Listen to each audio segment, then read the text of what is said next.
રાધે રાધે, કેમ છો બધા? મજામાં? આજે આપણે બનાવશું પ્લેન ઢોસા.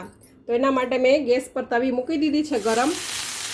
આ રીતે થોડું પાણીવાળું કપડું લગાવી દેવાનું, એટલે ટેમ્પરેચર થોડું ઓછું આવી જાય. જો ગરમ લોઢી હોય ને તો તમે થોડું પાણીવાળું એટલે કપડું લગાવી દેશો ને તો તમારા ઢોસા સરસથી ઉતરશે.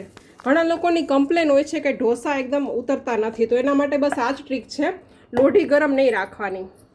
પછી આ રીતે બેટર રાખી અને આમ ધીરે આરામથી એકદમ હળવા હાથે બેટરને ફેલાવી દેવાનું છે.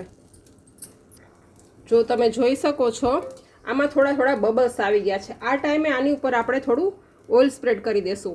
આમાં તમે બટર પણ એડ કરી શકો. બટરથી પણ ઢોસા એકદમ ક્રિસ્પી થાય છે. અત્યારે હું આમાં તેલ એડ કરું છું.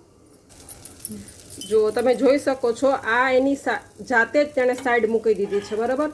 તો જે લોકોને થોડા નરમ ઢોસા ખાવા હોય તો એના માટે આ ઢોસા એકદમ રેડી છે. અને જે લોકોને ક્રિસ્પી ખાવા હોય તો હજી થોડી વાર આને ચડવા દેવાનું.